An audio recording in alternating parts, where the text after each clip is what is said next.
is that? You know, we. Right.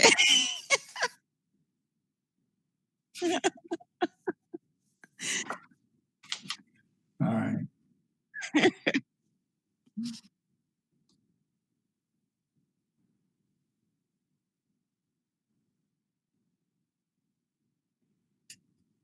Okay. Okay.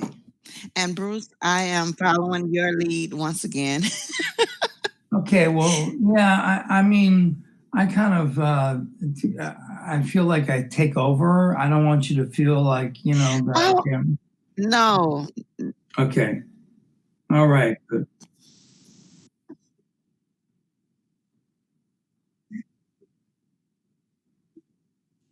On AOC One. We're live on all channels for Local News Live, which we do every weekday at 9 o'clock. This is a community service, and we so appreciate. We have Bruce Cohen and Alicia Silv, both from their respective homes this morning. Hey, y'all. Thank you so much for joining us and for doing this morning. I'm going to turn it over to y'all and let y'all get going. Thank you, Mandy. Alrighty. Our wonderful engineer, Ms. Mandy. Thank you, Mandy. Very And welcome. good morning. Good morning, Alicia. Good morning. How are you? Good to have you on board. And good morning, Acadiana. This is Thursday, August 13th, 2020, and Alicia and I are here to read all the news that fits into the next hour. So I'll start off with a coronavirus news story, which is that's weird, huh? Reading a story about the coronavirus. Well, Right. right. But this one is called Plateau or Progress. Data glitches and muddy the coronavirus picture in Acadiana by Ben Meyer, staff writer. Recent coronavirus data glitches make it difficult to tell if the Acadiana region is continuing its high case plateau or is back to a steady decline. What is encouraging, however, is that cases have declined in August while testing volumes seem to be increasing. Typically, the Acadiana Advocate tracks rolling weekly case and test totals in Region 4 and compares those totals with the same day of the previous week. The number of new cases per test reported as a percentage is a key metric in tracking the level of spread, although it is different than the positivity rate that state epidemiologists track. Two recent glitches make the newspaper's usual method trickier. First, the state reported an extremely high number of backlog test results on August 4th, making it impossible to report 7-day acclimations for the next week's accumulations. While these accumulations are again available, they cannot be compared with the same day of the previous week. As an alternative, however, the rolling weekly test volumes could be compared with 2 weeks prior. For example, there were 19,312 coronavirus tests reported in the 7-parish region from August 6th through August 12th. While it is unknown how many new tests were reported from July 30th to August 5th, it is known that there were 18,437 tests reported from July 23rd to the 29th. That is a 5% increase in test results. The number of cases reported over the last 7 days, meanwhile, is 18% less than those reported from July 23rd through the 29th. Accordingly, cases as a percentage of tests decreased from 11.3% to 7.5%, a significant and welcome decline. Week-over-week comparisons are preferable, and it is easier to do this with raw case counts since the state's August 4th report separated new cases from old ones. The 7-day case total on Wednesday represented an 18% decline from August 5th. That is positive news at first glance because week-over-week declines the previous week dwindled from significant to almost nothing. But here is where the second recent data glitch comes into play. On August 10th, the state reported unusually low numbers of cases and tests. That was because only a fraction of the labs that normally report results were included in the results on that day. State officials indicated the missing results may have been counted the previous day, which already carried the load of an additional day, because it was a Sunday and the state does not report coronavirus data on Saturdays. The Sunday and Monday case totals average for 3 days is 195, compared with an August daily average of 248 when those 3 days are not included. The 3-day average case count from August 8th through 10th is on the low end since August 1st, which is around when Region 4 cases started noticeably declining, but is not out of reach. August daily case counts were fewer than 195 on 2 other occasions. The subsequent 2 days, meanwhile, were nearly identical and much closer to the average. There were 238 cases reported on Tuesday, 241 on Wednesday. If similar counts continue for several days, with comparable test volumes, it will suggest that Region 4 is continuing a plateau of high case counts. If week-over-week declines resume, there is still a long way to go to rid the region of the virus. The current 7-day case count is still about 5 times what it was on June 12th, even with the low count on Monday. The bottom line is that Acadiana is in better shape in August than it was in July, but it will take at least another week to know by how much or if that progress appears set to continue. Okay. And now the Coalition to Offer Child Care, program planned for school year by Megan Wyatt, staff writer. A new coalition is working to answer the question many working parents have asked since the Lafayette Parish school system announced that students would attend classes in person 2 or 3 days per week under a hybrid learning model. What affordable childcare options are there on those virtual days away from campus? Bree Sargent, Education Director of the Acadiana Center for Arts, created the Virtual Learning Coalition at the end of July after speaking with like-minded organizations in the community. We're different sized organizations with different focuses, and all of our plans will look different, Sargent said. But we have the support structure in place to learn from each other. And it's easier for one person to go to the school system or State Department of Education with something.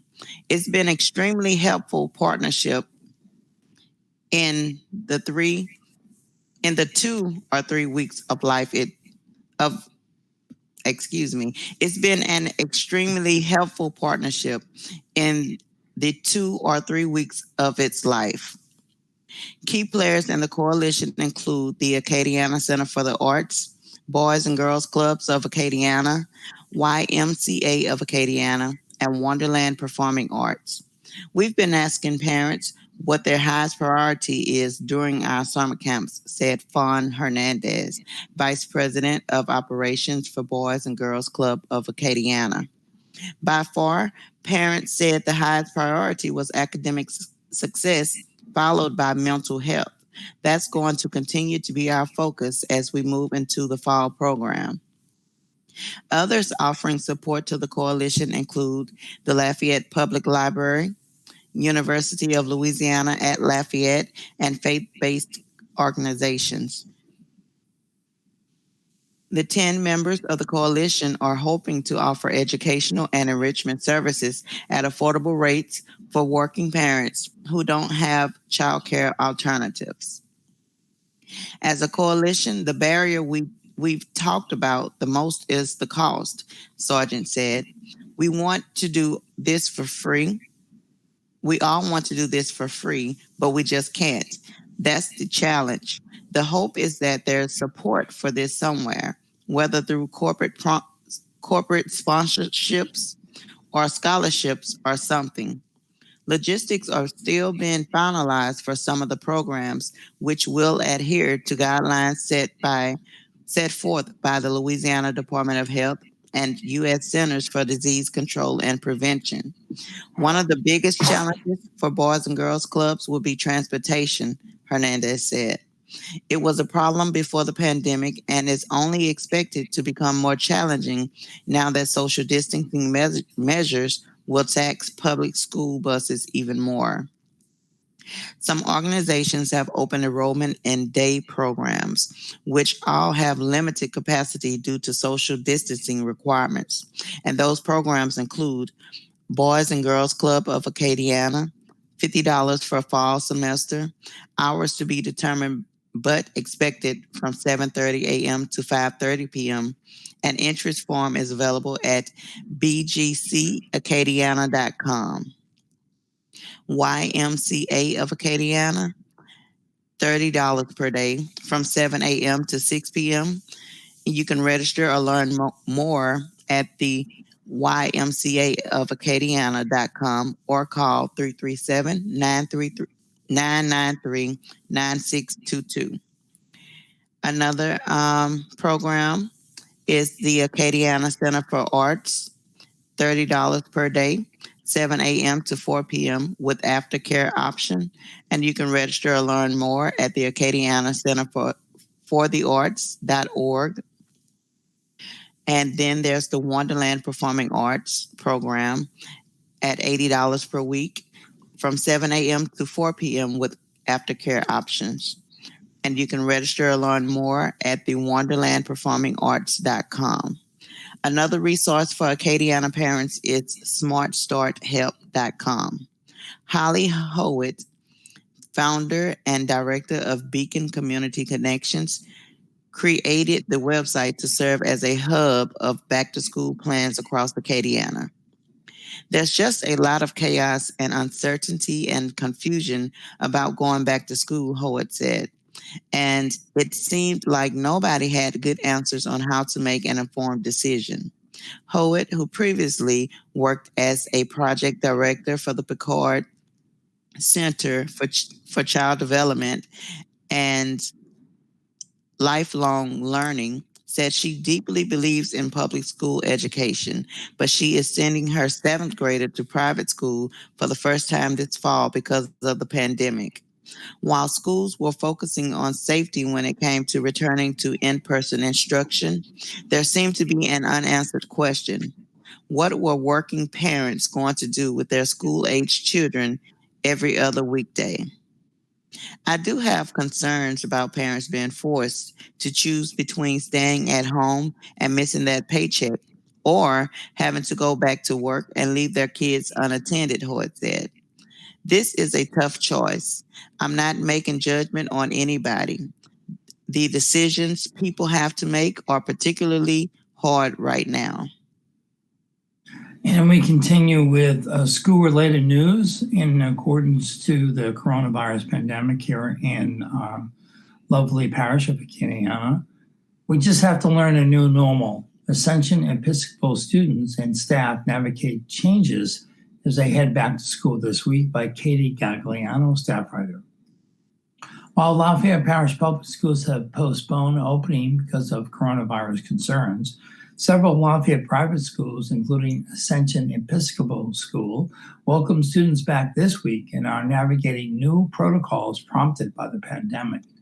Ascension Episcopal head of school Jeff Plunk said it's been a doable experience so far, and students and faculty are adapting to the new school normal.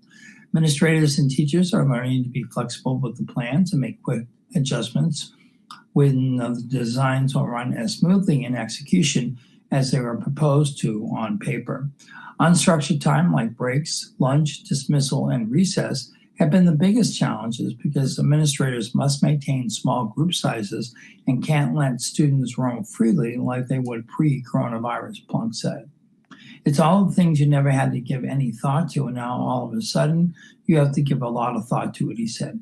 It's the things we take for granted. Sarah Trawick, whose children are in 4th, 6th, and 8th grade at Ascension Episcopal, says she initially had reservations.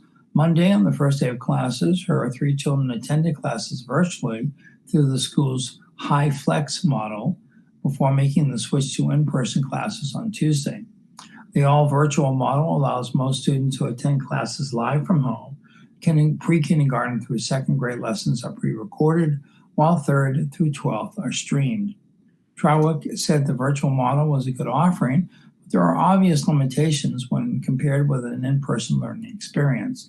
She said after the first day learning virtually, her kids said they feel disconnected from the school and their peers and were socially and emotionally in need of a physical school experience. The school hasn't reported any coronavirus cases in its first 3 days.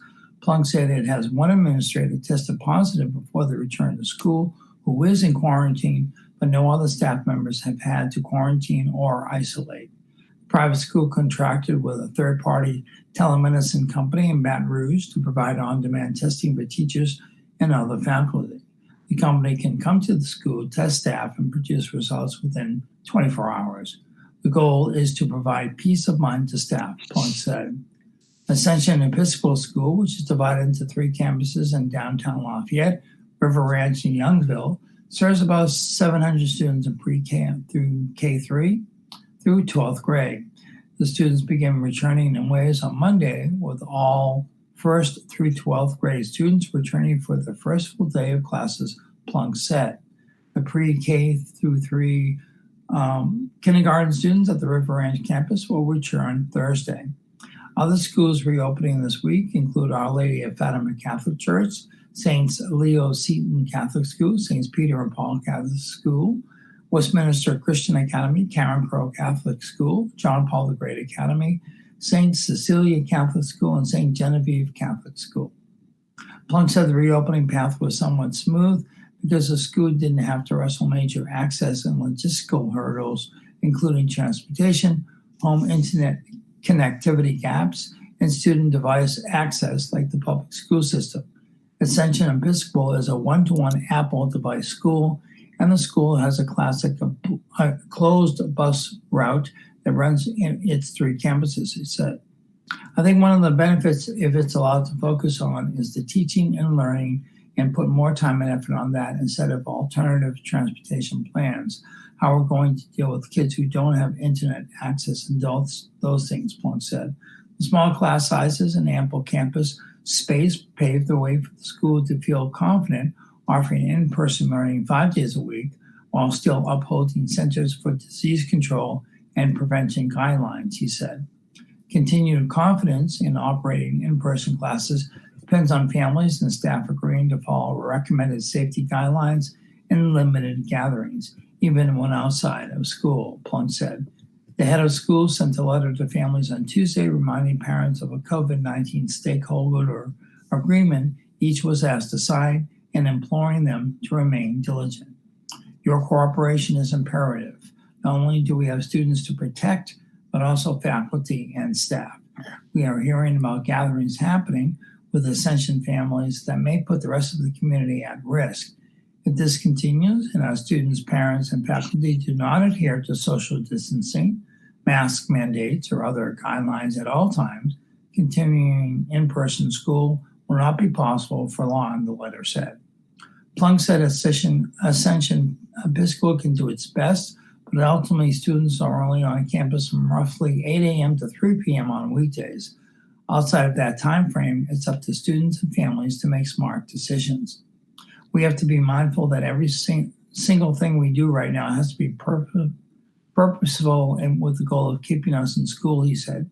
Dr. Cheryl Natt, a radiologist whose son and daughter are in 9th and 8th grades at Ascension Episcopal, said the school's frequent and honest communications and commitment to safety planning made her feel comfortable sending her children back to school. Nat says she's had frank conversations with the kids about the risk of the virus and warned them that even if they don't become ill, they could be carriers and infect other people. She says she's confident her children can follow the precautions necessary to attend school safely and know what to do to protect themselves and others.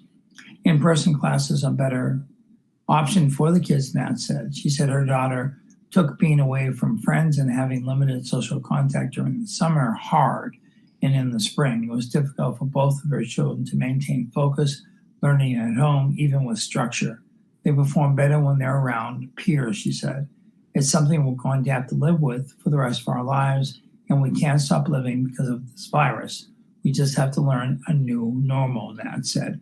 Like other schools, Ascension Episcopal is taking standard safety precautions. Students in 1st through 12th grades and adults are required to wear masks when on campus, and everyone is required to have their temperature taken upon arrival.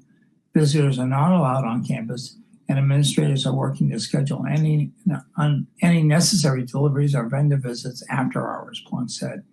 Extra furniture has been removed from classrooms to distance student desks and hand sanitizers.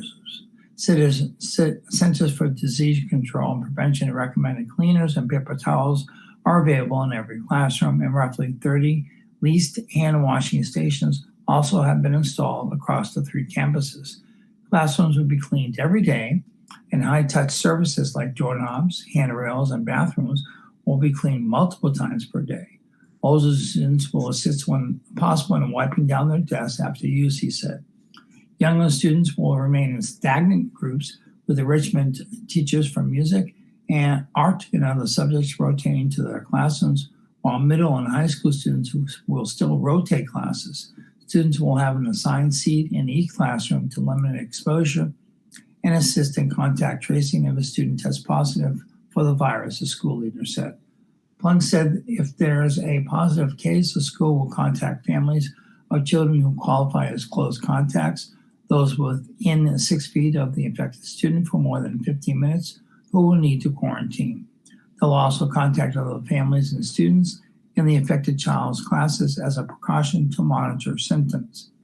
Outside the students immediately impacted, Plunk said he plans to send a weekly email to families noting any coronavirus cases and which campus they originated from. I think transparency is the best and being clear and honest. Obviously, we have to respect privacy and those sort of things, but saying we've had X number of cases this week or no cases, people need to know that, he said.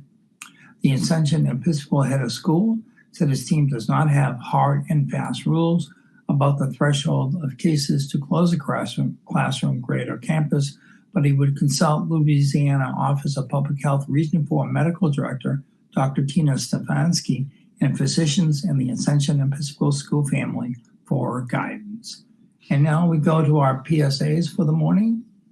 And Alicia, can you start us off with the blood drive? Yes, the annual Tour de Life blood drive. Join Vigilant for the annual Tour de Life blood drive event. And Alicia, that's by Talent. By Talent. Thank yes, you. Ma'am. You're welcome. You.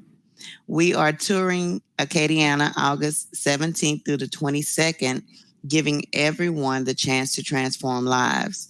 The coronavirus pandemic has brought to light the vital importance of ongoing blood donations.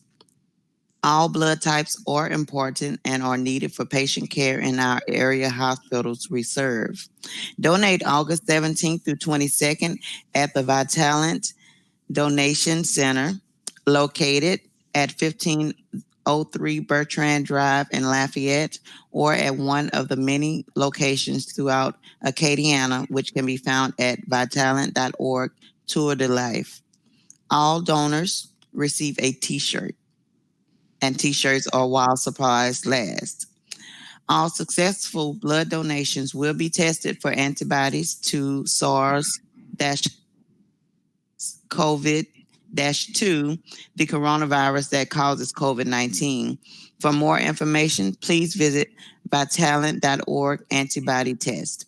If you have recovered from COVID-19, have been at least 28 days symptom-free, and are interested in donating convalescent plasma, please visit vitalent.org COVID-free. In order to effectively uphold social distancing standards, appointments are strongly encouraged. Face coverings are required for all donors and staff. Please come to your donation with a face covering that covers both your nose and mouth. And our next PSA concerns a Festival Words fundraiser, which is entitled Words for You Zoom Performance, which will be held September 10th from 7 to 9:30. It's an online Zoom virtual open mic performance. You can contact Martha Garner at fowmartha@gmail.com or 337-804-2482. In this disconnected, crazy world right now, we invite everyone to create some magic with us. Festival Words is getting to know you.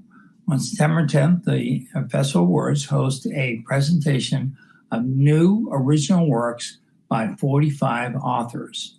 The event is a culmination of a fundraiser in which the public commissions writers to create personalized poems, stories, and songs.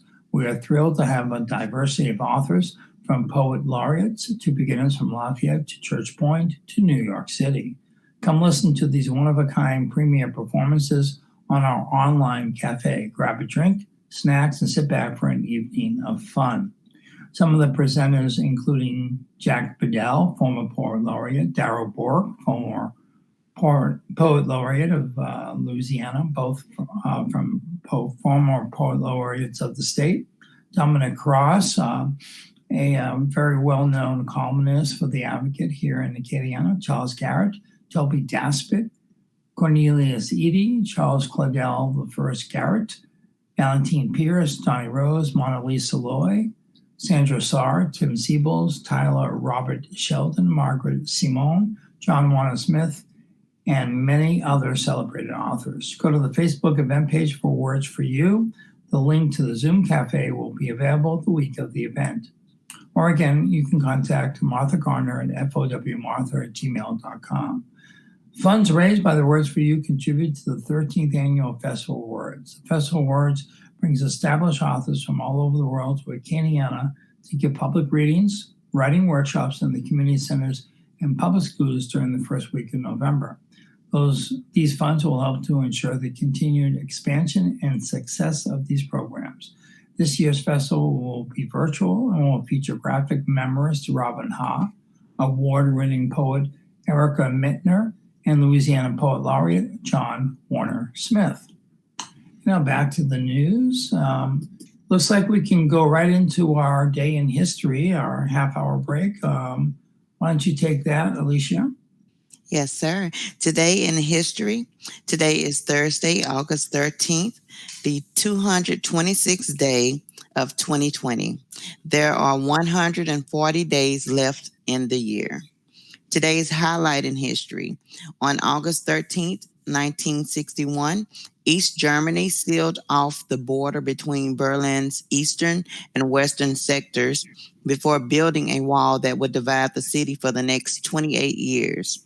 On this date, in 1521, Spanish conqueror Hernando Cortez captured Tenochtitlan, present-day Mexico City, for the Aztecs. In 1846, the American flag was raised in Los Angeles for the first time. In 1889, William Gray of Hartford, Connecticut, received a patent for a coin-operated telephone. In 1910, Florence Nightingale, the founder of modern nursing, died in London at age 90. In 1913, British metallurgist Harry Brearley developed an alloy that came to be known as stainless steel. And although he is often credited as the inventor of stainless steel, he was hardly alone in working to create steel that resisted corrosion. In 1932, Adolf Hitler rejected the post of Vice Chancellor of Germany, saying he was prepared to hold out for all or nothing. In 1967, the crime caper biopic Bonnie and Clyde, starring Warren Beatty and Faye Dunaway, had its U.S. premiere. The movie, directed by Arthur Penn, was considered shocking as well as innovative for its graphic portrayal of violence. In 1989, searchers in Ethiopia found the wreckage of a plane that had disappeared almost a week earlier while carrying Representative Mickey Leyland, Democratic of Texas, and 14 other people. There were no survivors. In 2003, Iraq began pumping crude oil from its northern oil fields for the first time since the start of the war. In 2017, in a statement, the White House said President Donald Trump very strongly condemned individual hate groups such as white supremacists, KKK, and neo-Nazis. The statement followed criticism of Trump for blaming the previous day's deadly violence as at a White House supremacist rally in Charlottesville, Virginia, on many sides. 10 years ago, weighing in for the first time on a controversy gripping New York City and the nation, President Barack Obama endorsed allowing a mosque near Ground Zero, telling a White House dinner celebrating the Islamic holy month of Ramadan that the country's founding principles demanded no less. 5 years ago, in one of the deadliest single attacks in post-war Baghdad, a truck bomb shattered a popular fruit and vegetable market in a teeming Shiite neighborhood, killing dozens of people.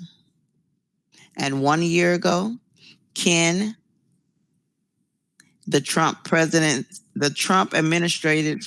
administration's acting director of U.S. Citizenship and Immigration Services, said the famous inscription on the Statue of Liberty welcoming huddled masses to American shores referred to people coming from Europe. And I believe that's Ken Cuccinelli. Thank you. You're welcome. Today's birthdays: former U.S. Surgeon General Jocelyn Elders is 87. Actor Kevin Tai is 76. Former Federal Reserve Chair Janet Yellen is 74.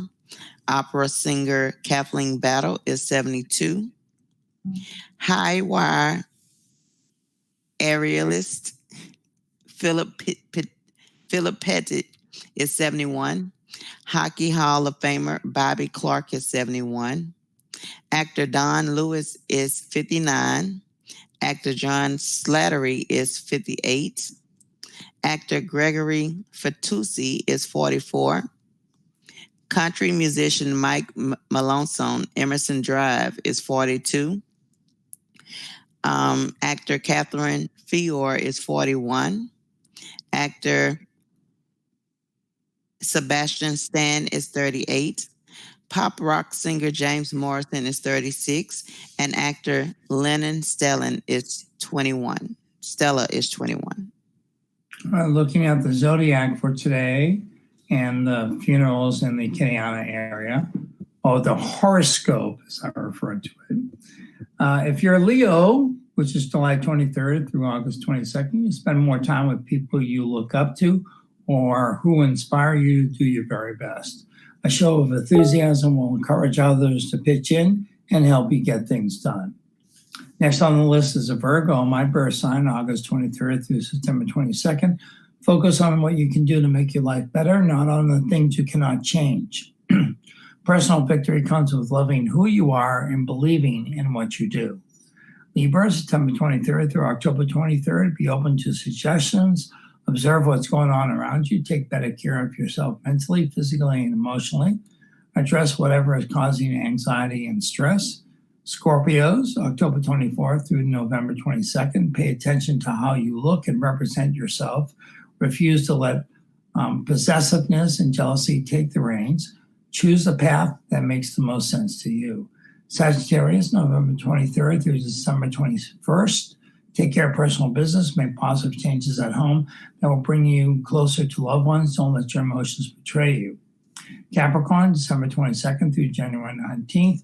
What you do today will make a difference in how others feel about you. Wise decisions, positive changes, and a demonstration of kindness and consideration will encourage others to see things your way. Aquarius, January 20th through February 19th. Make meaningful partnerships a priority in order to avoid getting caught in a no-win situation. Being upfront about your feelings will help alleviate any uncertainty regarding what you want to do and the changes you want to make. Pisces, February 20th through March 20th. Keep your secrets and emotions to yourself, and you'll avoid being the topic of conversation. Concentrate on what you can do to help others, and it will take your mind off emotional situations you cannot change. Aries, March 21st through April 19th. Pick up the slack and do your best to finish what you start. Don't let the actions of others interfere with your plans. Do whatever will bring you joy. Taurus, April 20th through May 20th. Pay attention to how you look and feel. Don't worry about what others think or say. You are responsible for your happiness, so don't wait for someone to do things for you. Gemini, May 21st through the June 20th. Keep a tally of what you do for others, and when the time comes, don't hesitate to call in favors. Any idea you have to improve your surroundings will pay off. And finally, Cancer, June 21st through July 22nd. Sharing information concerning pending financial, medical, legal matters will work against you. Someone will use what you reveal to make you look bad. And as always, the horoscope is an entertainment feature, not based on scientific fact. Okay, the funerals in the Acadiana area today include Joseph Bergeron Jr. at the Melanson Funeral Home or Arnoldville, 224 Main Street in Arnoldville at 3 p.m. Gerald Cormier, St. Michael the Archangel Catholic Church at 3 p.m. Michael Corzine, Chapel of Giese Ferguson Funeral Home at 10 a.m. Edward Green and the Cross Point Church in 1631 South State Street in Abbeville at 11 a.m. And Elizabeth Tidwell, Delhome Chapel of the Flowers at 11 a.m. Okay, getting back into the stories that we have locally. Isha, why don't you read Vermilion Board elects schools leader? Will do. Byler was unanimously voted in as new superintendent Tuesday night by Katie Gagliano, staff writer. The Vermilion Parish School Board unanimously elected North Vermilion High Principal Tommy Byler to lead the district as superintendent Tuesday after a wave of public support for Byler's candidacy. Byler said the board's 8-0 vote is a strong step toward the Vermilion United mission he laid out as part of his vision statement during interviews Monday evening. The incoming superintendent thanked the board for putting its trust in him in his first speech as superintendent-elect, pledging to work his hardest to make the district's roughly 1,300 employees and 9,500 students proud.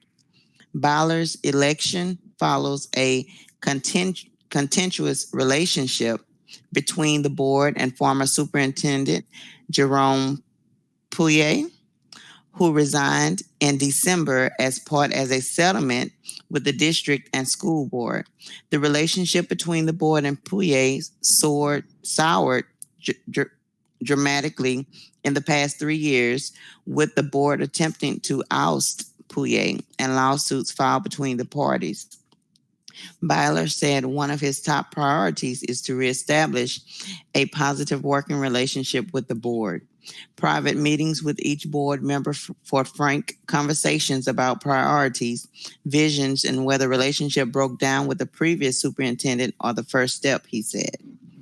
This is about working together as a school board for what's best for our system. We're going to agree to disagree at times. We're going to fight for different things. You're going to try to convince me of things, and I'm going to try to convince you of things. That's how it's going to work. As long as we do it in a professional manner and put our kids first, always, it's a win-win for Vermilion Parish, Byler said. The board also voted 8-0 to name Byler interim superintendent until his contract negotiations are complete. Board President Kibby Pillay said board members will have until committee meetings Monday to submit performance objectives for consideration in the contract. Then Pillay, Vice President Dale Stelly, Board Attorney Bob Hammonds, Byler, and Byler's legal counsel will begin contract negotiations. The goal is to have the contract approved and signed at the August 20th board meeting. Byler said there's no time to waste as the district races toward an August 27th start for students.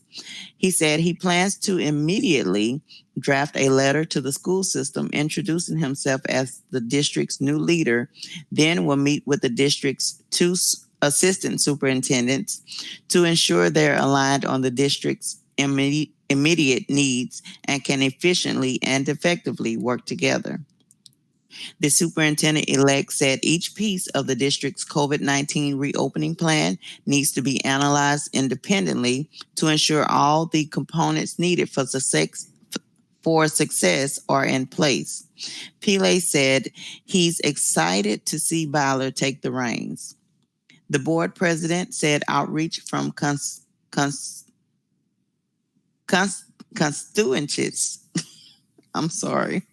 sealed his vote in favor of Byler. Pillay said the outpouring of support and the public's excitement over his proposed plans for the district were stunning and made it clear the North Vermilion High principal was the best choice. I think he's the right man at the right time.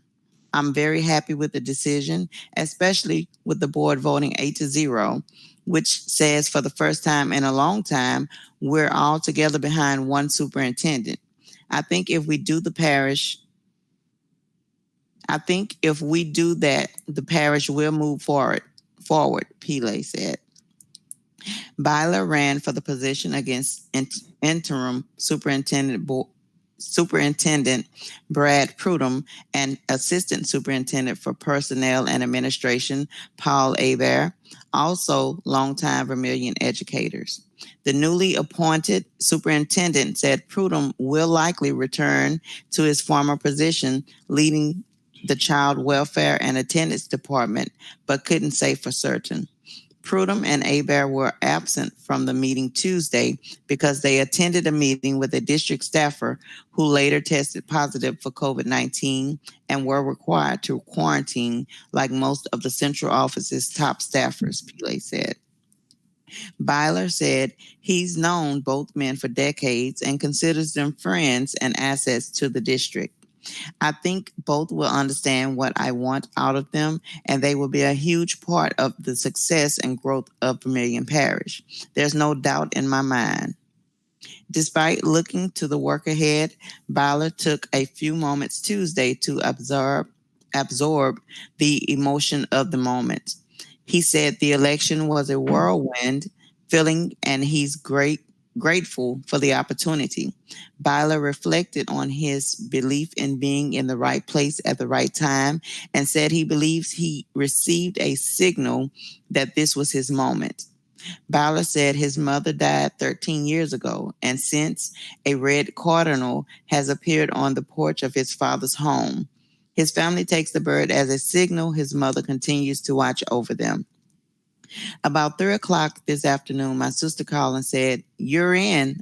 I said, "What do you mean?" She said, "The cardinal paid a visit today. You go do what you do. Don't worry about it," Byler said. All right. Thank you, Alicia. I'll read the next couple of stories. They're pretty short. So I'll tackle the next couple of stories. Local firms rank among fastest growing. Incorporated 5,000 tracks businesses nationwide by Timothy Boone. 34 South Louisiana companies have made the annual Inc. 5000 list of America's fastest growing companies, including a Lafayette software company that topped the state's list at number 50. 360IA, which sells and develops automated marketing software for small businesses, finished in the top tier after reporting a 5,826% growth between 2016 and 2019. Wow, it's pretty amazing. Frankie Russo, founder and chief executive officer of 361A, said it was exciting to make the list. His company, which employs 75 people in Lafayette and India, saw a revenue jump from 300,000. Listen to this. 300,000 in 2016 to about 15 million in 2019 in a 3-year span. Wow. This is an important milestone. We've never gotten anything like this, Russo said.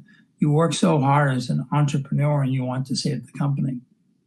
Adeline Clothing Boutique, another Lafayette company, was ranked at 166 after reporting a 2,360% growth since 2016.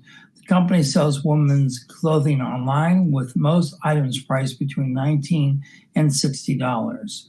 SunPro Solar of Mandeville was ranked at 372. The solar panel installation firm had a growth of 1,235% over a 3-year period. Learning Sciences was the highest ranking Baton Rouge company, coming in at 535.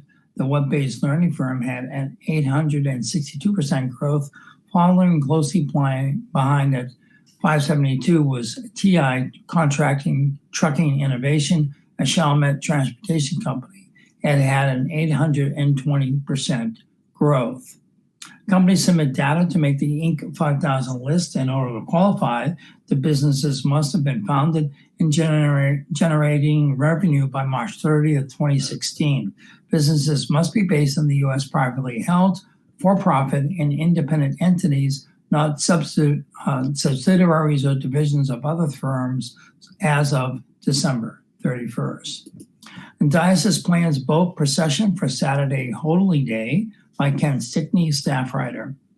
Lafayette Bishop Douglas Desatel will celebrate Mass in French on Saturday to open the 6th annual Fête du Teche Eucharistic Boat Procession. The day-long event was boat procession. The day-long event will observe the Feast of the Assumption of the Blessed Virgin Mary, a Catholic holy day of obligation, and serve as a setting for a diocesan petition to God to end the COVID-19 pandemic, organizers said. This year also observes the 255th anniversary of the occasion's arrival in Louisiana. Sister Marie Therese of the Community of Jesus Crucified, which has organized the event, said the 40-mile boat procession is scheduled to launch about 9:30 a.m. from Leonville, a St. Landry Parish town of some 1,000 residents, after an 8 a.m. Mass at St. Leo Catholic Church. Stops are scheduled for blessings and to recite the Rosary at Arnoldville at 10:20 a.m., Cecilia at 11:45 a.m., Breaux Bridge at 1:45 p.m., and Parks at 3:15 p.m. The procession of boats in some years, the Fête du Teche, has drawn as many as 50 boats and stretched out for a mile. It's scheduled to reach St. Martinville at the Evangeline Oak at 4:45 p.m., where the procession will proceed on foot to Notre Dame Catholic Church, then to St. Martin de Tours, then continue on Main Street to Our Lady of Sorrows Chapel. Benedictions will be said at each stop. Sister Marie Therese said the procession runs on a tight schedule, with boats moving at around 8 miles per hour. For more information, you can contact 337-394-6550, or you can email at FET, that's FETEDIEU, dutesh@gmail.com. And Alicia, why don't you read the story about the man shot, killed early Wednesday morning on South Refinery Street? This is our police blotter, or our crime blotter. Yes, sir. The Lafayette police are investigating a man found dead outside a home on South Refinery Street early Wednesday morning. Officers were called out about 6 a.m. to the 100 block of South Refinery Street and found the man near the roadway. Few details were available, including a confirmed case of death, Lafayette police spokesperson Sergeant Wayne Griffin said. A neighbor who wished to remain anonymous on the street said she woke up about 6 a.m. to use the bathroom and heard a loud pop. As she returned to bed, she thought the sound was a firecracker and was briefly curious, contemplating checking out the window, but decided it was best to keep to herself. Still drowsy, she returned to sleep, she said. Less than an hour later, she awoke to the sound of the neighbor's dogs barking and looked outside to see the street swarming with police vehicles. At the end of a neighboring driveway, a blue tarp was draped over a body, she said. Seeing the victim, the woman said she was relieved she didn't look out her window earlier that morning. I would have been scared that I saw it and that they saw me see it. I don't know who shot who. I don't know what's going on, she said. Police cleared the scene about 9:15 a.m. Barely 10 minutes later, a small group of people gathered at the residence, trying to piece together what happened and whether their loved one was the victim killed.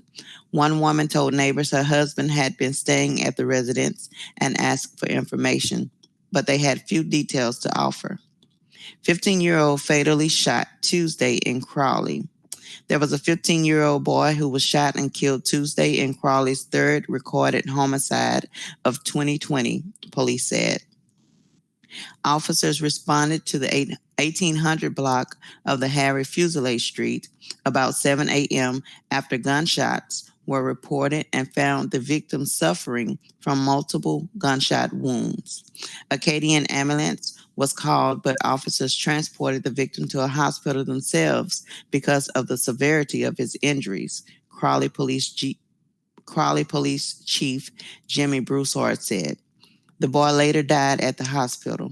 The Acadia Parish Coroner's Office transported his body to the Calcasieu Forensics Laboratory for an autopsy. This is Crawley's third recorded homicide of the year, Broussard said.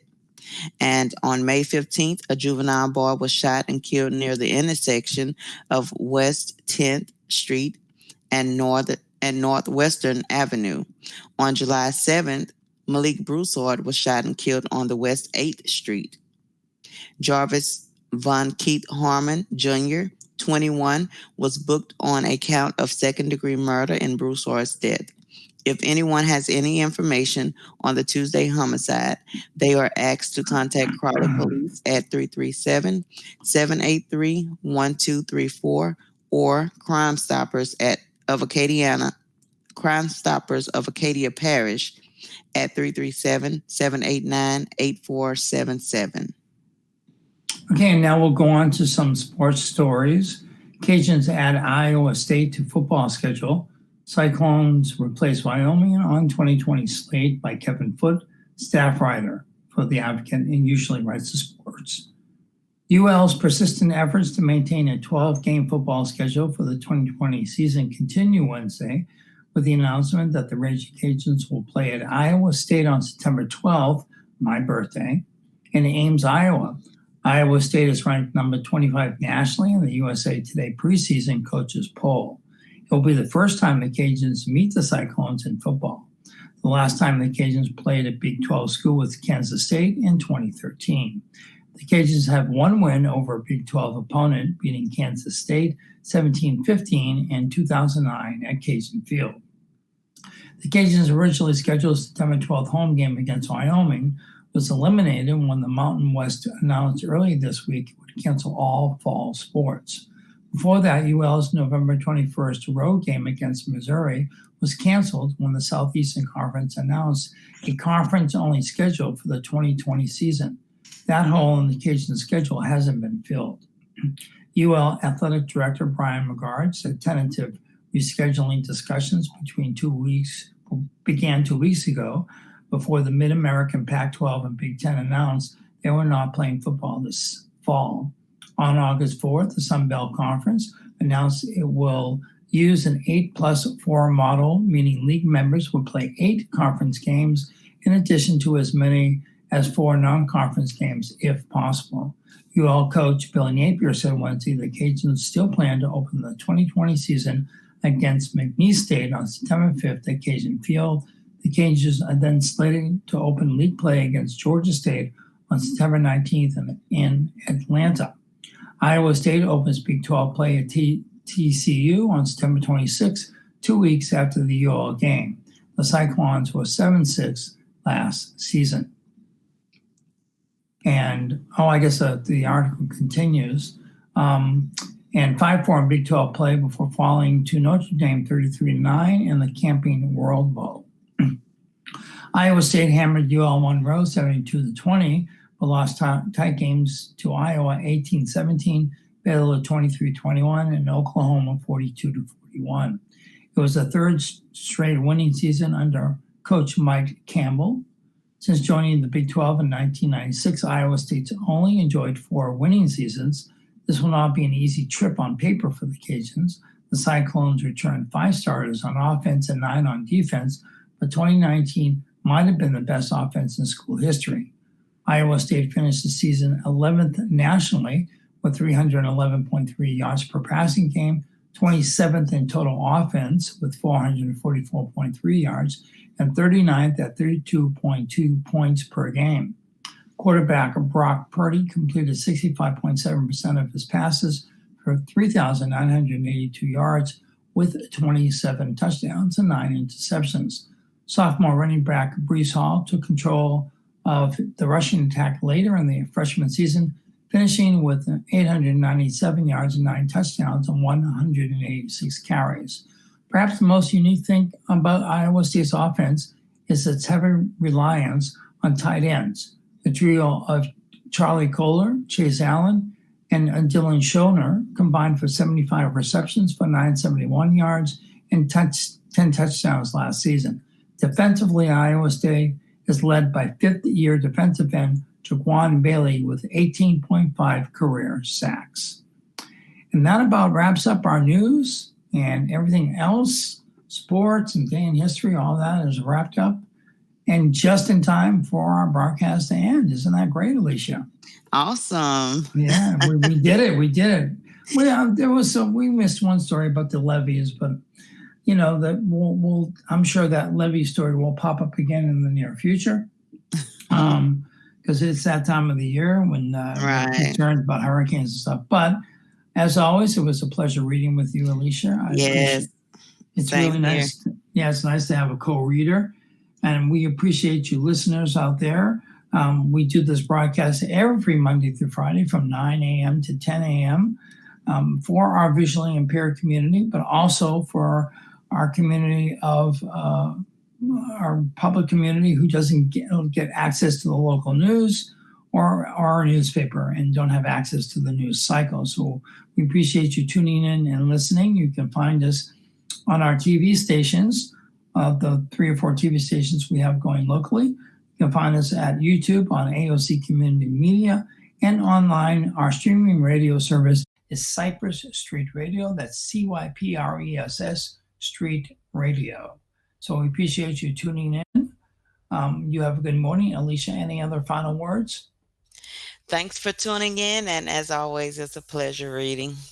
And thank you. And as I always say, this is Bruce Cohen. This will always be Bruce Cohen. And I want you to stay safe, healthy, and be smart, people. Please be smart. Go out there, wear your mask. It's not a big deal. Put your mask on and keep your social distance. Do everything that the researchers, the scientists, the people who know, there are experts on this. They're saying social distance, wear your mask, sanitize, or wash your hands continuously throughout the day. If you go outside or you're near anybody, if you stay at home and you've already been quarantined for so long, and that's okay, but still be mindful when you set out and go out and run your chores, do whatever. Please wear your mask and stay safe out there. And therefore, we can all do this together, right, Alicia? Yes, sir. All right. You all have a great day and be kind to each other. Have a great day.